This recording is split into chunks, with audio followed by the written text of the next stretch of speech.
King, the most unexpected thing about you, to me, is that for a long time you've been a national leader of your people. You're one of the most influential figures, I suppose, in the United States, and yet you're only 32 years old.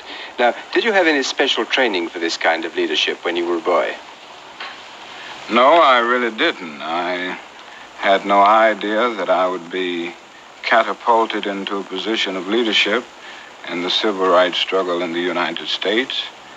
I went through the discipline of early elementary school education and then high school and college and theological training, but never did I realize that I would be in a situation where I would be a leader in what is now known as the civil rights struggle of the United States. Is your father, who's also a Baptist pastor, as I know, is he a social reformer as well as a minister, or is he less interested in this side of it? Well, he's quite interested, actually. He has had an actual interest in civil rights across the years. He is a pastor of a large church in Atlanta, Georgia. Incidentally, I'm co-pastor of the church. And he has had a strong interest in civil rights. He has been president of the National Association for the Advancement of Colored People in Atlanta, and he always stood out in social reform. Do you think he saw that you would be a leader, and do you think he did in fact bring you up in some special way to face these responsibilities?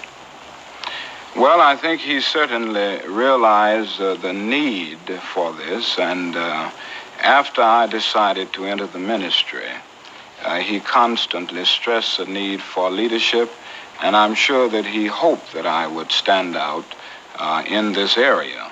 Whether he realized that I would do it or not is something else, but he certainly hoped for this. What sort of home did you have as a child? Was it a strict home, for instance? Well, I guess it was a relatively strict coming up in a minister's home. I faced the discipline that you would face in a very fervent religious background. However, I don't think it was over strict to the point that I developed any personality conflicts as a result of my early childhood, but it was strict enough, and I think it was strict enough for me to develop certain disciplinary principles as I came up. Were you a quick starter at your lessons? Yes, I would say generally I was. Interestingly enough, I didn't start out with an interest to enter the ministry. At first, after finishing high school, I was interested in going into law and also medicine at one point.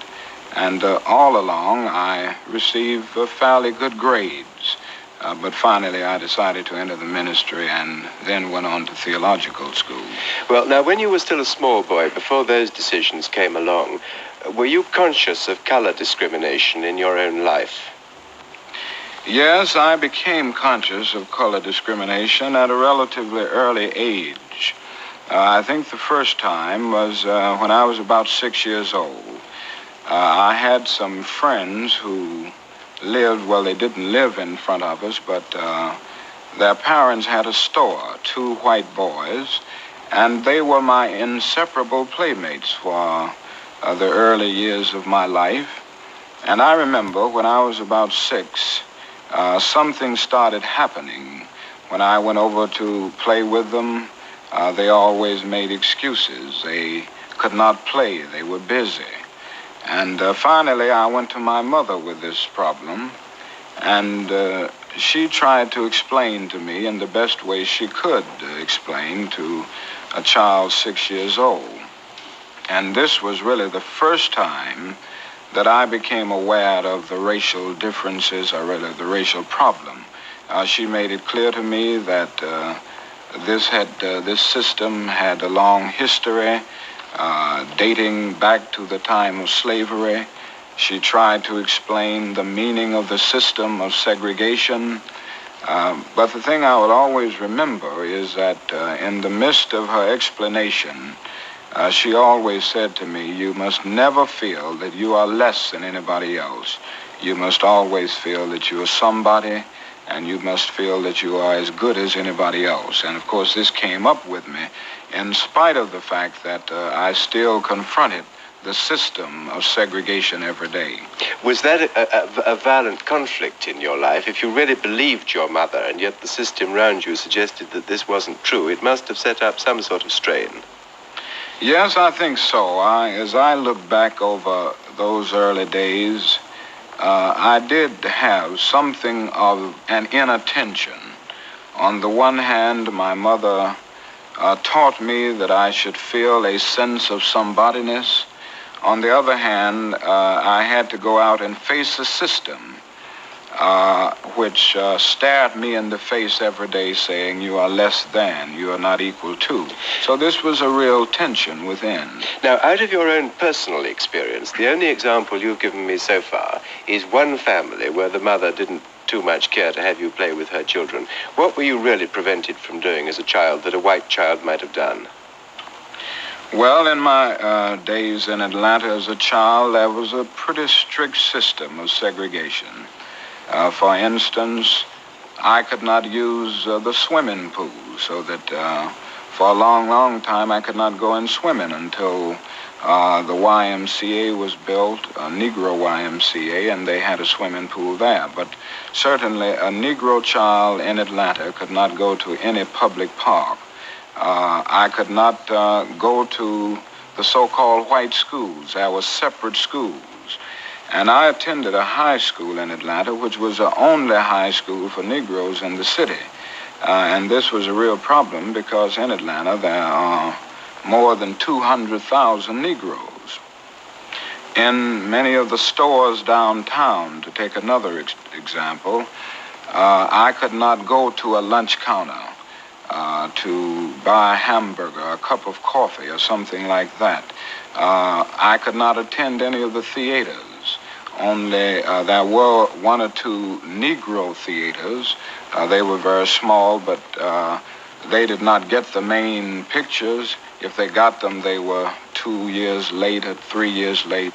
So that by and large, there was a very strict system of segregation, and there was nothing called racial integration at that time in Atlanta. Now, that's a description of the system. Was anybody actually cruel to you or violent to you because you were colored?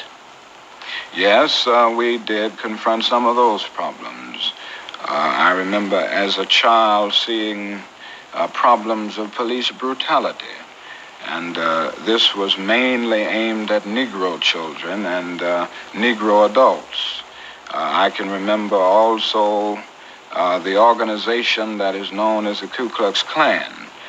This is an organization that stands on white supremacy, and an organization that in those days even used violent methods to preserve segregation and to keep the Negro in his place, so to speak.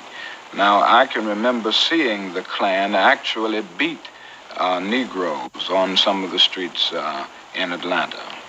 But nobody ever beat you personally? No, I did have one experience, which was a relatively minor experience, but it still lived with me a good deal. When I was about 8 years old, I was in one of the downtown stores of Atlanta, and all of a sudden someone slapped me, and the only thing I heard was somebody saying, "You are that nigger that stepped on my foot." And it turned out to be a white lady. And of course, I didn't retaliate at any point. I finally went and told my mother what had happened, and she was very upset about it. But at that time, the lady who slapped me had gone, and my mother and I left the store almost immediately. Can you remember at this distance of time why you didn't respond in any violent way? Was it that you'd already thought of nonviolence, or was it that you just didn't dare as a Negro to take any strong action against a white? Well, I think probably it was a combination of two things. I hadn't thought of nonviolence at that early age as a system of thought, as a practical technique. I think a great part of it was that I just didn't think I wouldn't dare retaliate hit back when a white person was involved. And I think some of it was a part of my native structure, so to speak, and that is that I have never been one to hit back too much. Well, now, that's all, 20 years or so ago, I suppose. Yes. But how bad is the complaint today? After all, the United States has changed a lot. The Negroes' rights are protected under the law. What exactly, how much has this system changed between then and now? Well, it has changed a good deal. It is far from what it ought to be, but I can see many, many changes that have taken place over the last few years. For instance, in the same Atlanta, Georgia, which is one of the largest cities in the South, there are some Negro students in formerly all-white schools. Some of the parks are integrated, some of the public parks. Just a few weeks ago, about 177 lunch counters were open to Negroes on a thoroughly integrated basis. I think I could say also that court injustice is not as glaring a reality today as it was 10 years ago. Police brutality has diminished a great deal.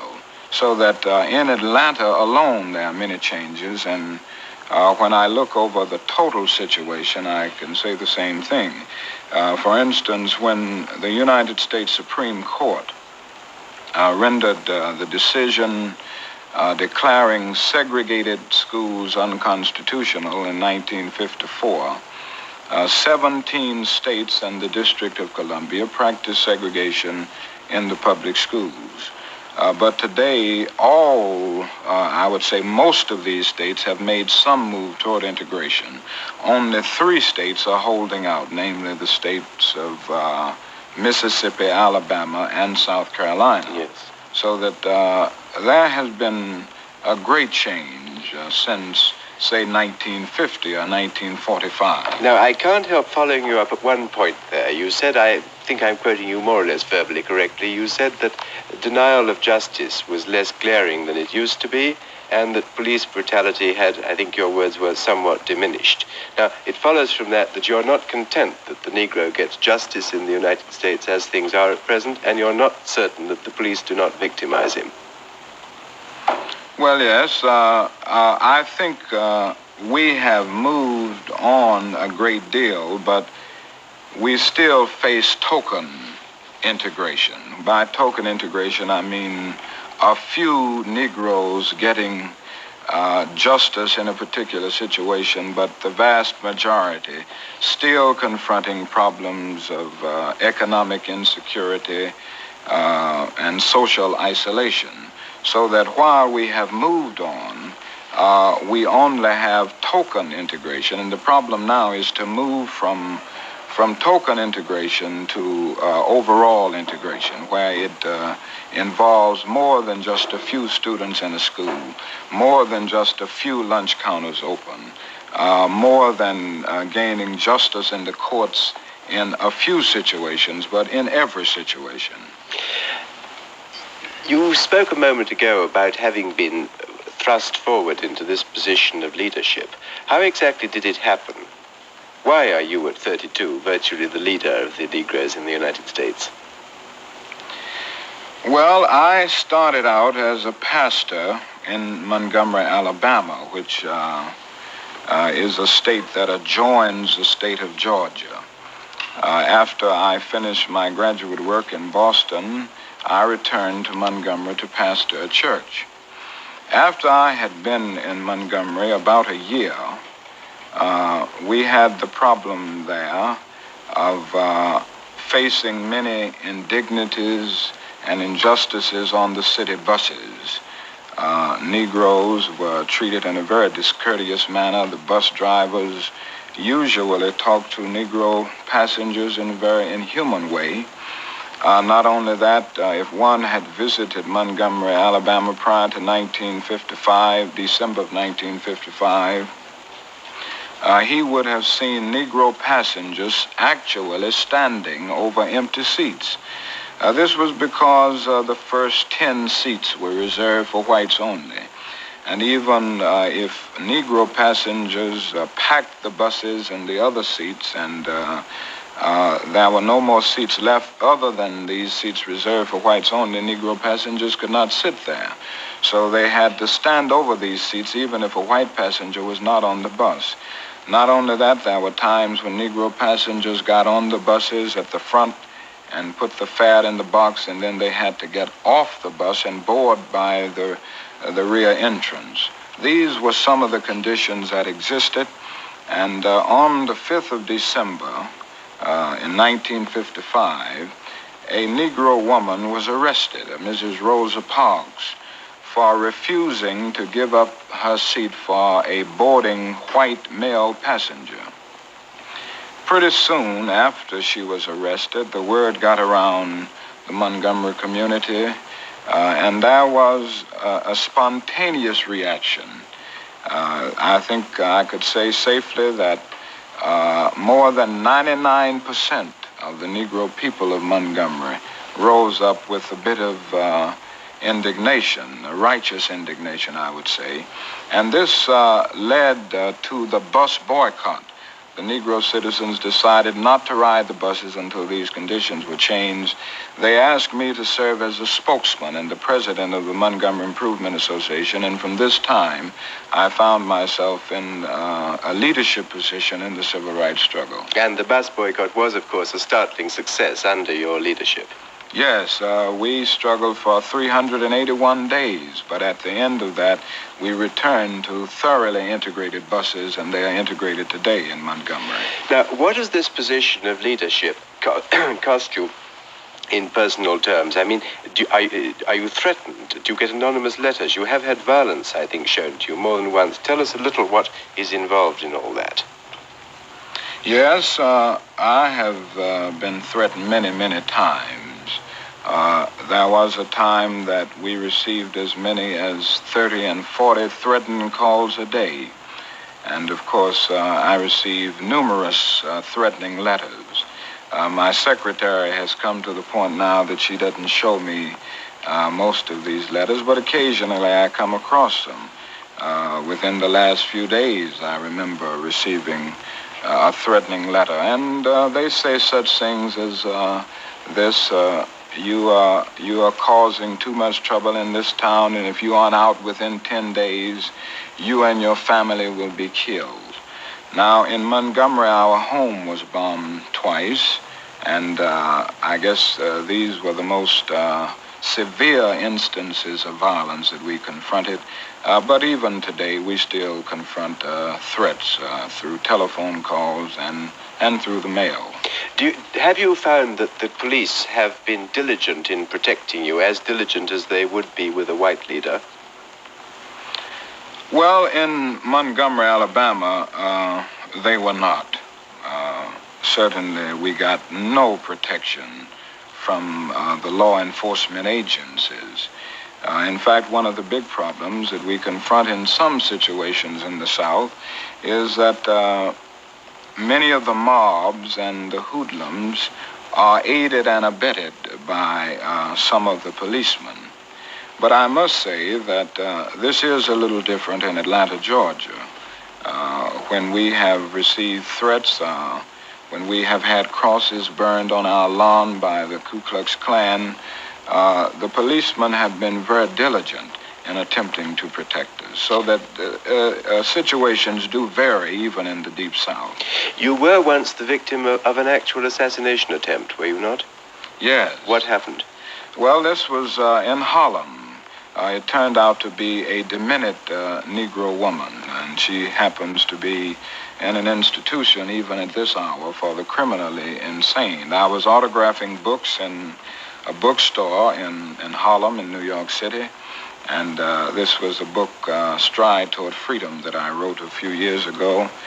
And she came in, I was writing, and I heard someone say, "You Reverend King?" And I didn't hardly look up, I just said yes. And by that time, she leaned over and stabbed me. And of course, it was a near-fatal stabbing. I was in the hospital for several weeks as a result of this. But this was not actually, I mean, since the woman was demented, this was not strictly relevant to your campaign. No, I don't think it could be included in events that took place as a result, totally as a result of my work in the civil rights area. And yet I don't think it can be totally divorced, because if I hadn't been involved in this, she wouldn't have even known me. So that in some way it was connected, but not totally. Have you, during this period, which must have been one of very great strain for you, have you felt frightened and even very lonely in your position of leadership? Yes, at times. I think honesty impels me to admit that there have been those times that I actually confronted fear. I don't think anyone in a situation like this can go through it without confronting moments of real fear. But I have always had something that gave me an inner sense of assurance and an inner sense of security in the final analysis. Even in the moments of loneliness, something ultimately came to remind me that in this struggle, because it is basically right, because it is a thrust forward to achieve something not just for Negro people, but something that will save the whole of mankind. And when I have come to see these things, I always felt a sense of cosmic companionship, so that the loneliness and the fear have faded away because of a greater feeling of security, because of commitment to a moral ideal. Does that carry you as far as feeling total confidence in yourself? For instance, for better or worse, you've become the symbol now of Negro emancipation in the southern states. Now, are you an adequate symbol? Do you feel that you're adequate? Well, again, I must confess that there are those moments when I feel a sense of inadequacy as a symbol. It is never easy for one to accept the role of symbolism without going through constant moments of self-examination.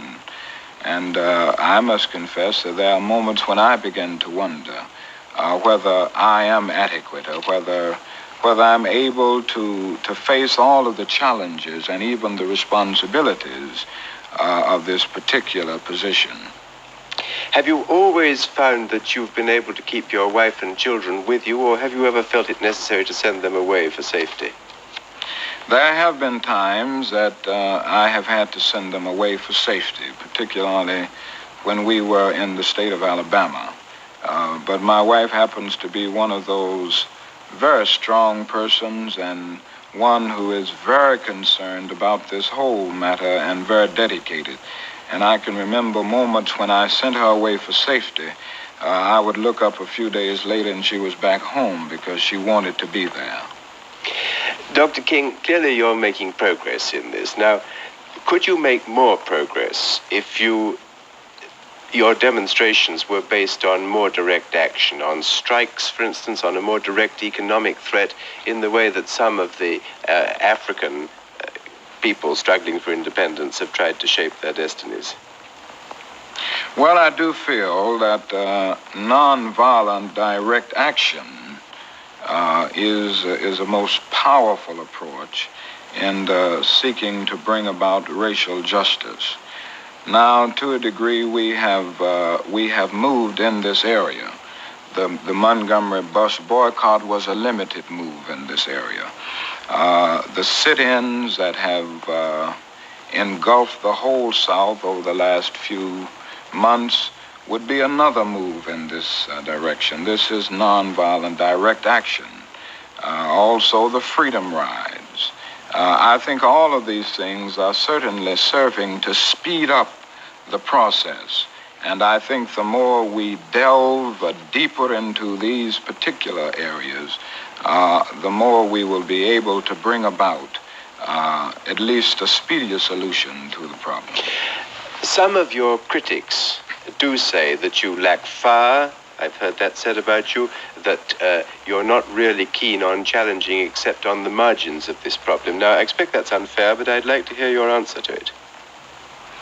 Well, I don't know if I lack fire. I do feel that at times I I am rather soft and maybe a little gentle, but on the other hand, I have strongly advocated direct action.